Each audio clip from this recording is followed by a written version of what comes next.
Assalamualaikum warahmatullahi wabarakatuh. Perkenalkan teman-teman, kami mahasiswa Universitas Sains Al-Quran atau UNSIK dari Prodi Manajemen semester 5 akan membagikan video ini untuk memenuhi tugas perkuliahan kami dengan mata kuliah Perekonomian Indonesia dan dosen pengampu Ibu Niken Kusdianti, Sarjana Pendidikan Magister Manajemen. Sebelumnya, kami dari kelompok 2 akan memberikan informasi kepada teman-teman mengenai revolusi industri. Dengan kelompok kami yang beranggotakan Wulan Oktaviani, Eka Septi Wijayanti, Fili, Rifkotuniswah, dan saya Sania Yuenkwe. Revolusi industri. Revolusi industri 5.0 adalah sebuah konsep yang berkaitan dengan penerapan perkembangan teknologi terkini guna mendukung terciptanya digitalisasi dan sistem otomatisasi pada suatu industri, khususnya dari segi produksi. Pada era 4.0, hal ini berfokus pada penerapan teknologi di kehidupan sehari-hari. Maka era 5.0 memaksimalkan sumber daya manusia yang ada untuk bisa bekerja sama dengan mesin dan teknologi dalam proses produksi. Selanjutnya ada awal mula revolusi industri. Revolusi industri 5.0 atau Society 5.0 merupakan evolusi dari konsep industri 4.0 yang mulai diterapkan pada 2011. Industri 4.0 mengadopsi teknologi AI dan LOT mengarah pada kekhawatiran bahwa manusia bisa tergantikan sepenuhnya oleh teknologi. Pada 2017, Jepang memperkenalkan Society 5.0, menekankan sinergi antara manusia dan teknologi. Visinya adalah manusia tidak sepenuhnya tergantikan, melainkan menjadi bagian integral dari perkembangan teknologi.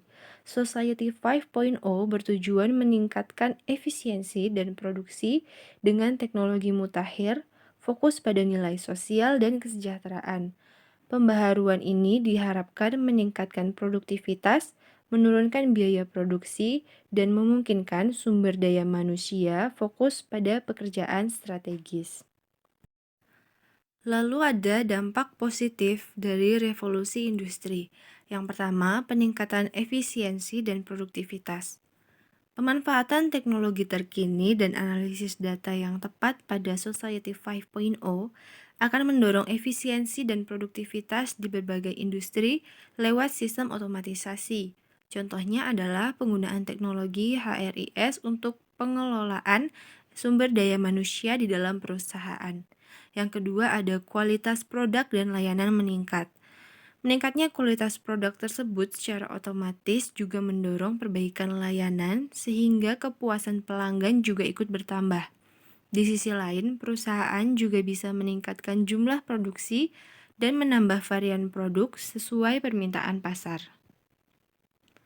Lalu yang ketiga ada keselamatan kerja karyawan lebih terjamin, di mana selain mempermudah pekerjaan karyawan dan berpengaruh pada produksi serta layanan pelanggan, penerapan teknologi di era 5.0 juga lebih menjamin keselamatan kerja sumber daya manusia yang terlibat. Pemanfaatan berbagai teknologi canggih seperti robot dan AI akan menekan risiko kecelakaan yang terjadi di tempat kerja. Lalu yang keempat, meningkatkan daya saing perusahaan. Hal ini juga membuka peluang bagi perusahaan untuk menjangkau pangsa pasar yang lebih luas. Selain itu, setiap karyawan juga dituntut untuk terus menggali potensi masing-masing demi menunjang performa kerja individu di perusahaan.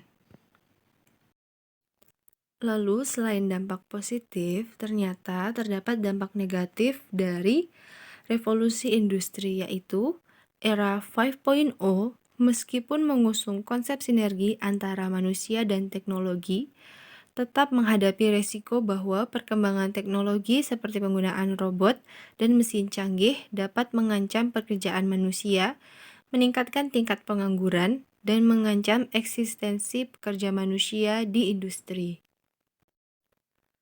Lalu ada beberapa tips untuk menghadapi revolusi. Yang pertama, perusahaan harus siap dengan perkembangan teknologi yang tidak dapat dihindari. Yang kedua, terapkan langkah-langkah strategis untuk beradaptasi dengan teknologi baru.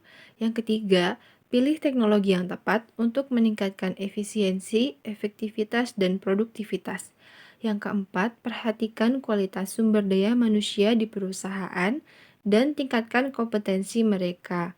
Lalu, dukung karyawan dengan pelatihan kerja dan program pengembangan untuk mengikuti perkembangan teknologi.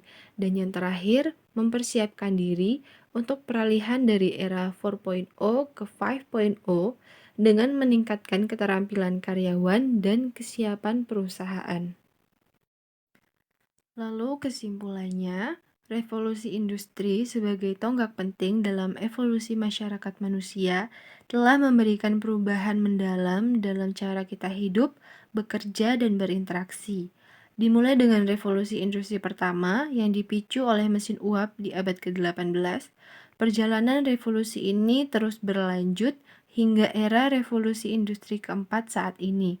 Transformasi ini mencakup perkembangan teknologi yang sangat cepat, dari mesin uap hingga kecerdasan buatan dan Internet of Things. Dampaknya meluas dari sektor manufaktur ke seluruh lapisan masyarakat, menciptakan perubahan dalam pola pekerjaan, urbanisasi, dan gaya hidup. Meskipun membawa inovasi luar biasa dan pertumbuhan ekonomi, revolusi industri juga menimbulkan tantangan baru seperti ketidaksetaraan ekonomi dan perubahan signifikan dalam struktur pekerjaan. Oleh karena itu, kesimpulan dari revolusi industri ini menekankan perlunya adaptasi dan manajemen bijaksana atas dampaknya agar masyarakat dapat mengoptimalkan potensi positifnya sambil mengatasi perubahan yang terjadi. Baik teman-teman, sekian materi yang dapat kelompok kami sampaikan. Apabila ada salah kata dan kekurangan, kami memohon maaf dan terima kasih atas waktu dan perhatian yang telah teman-teman berikan kepada kami. Sekian, wassalamualaikum warahmatullahi wabarakatuh.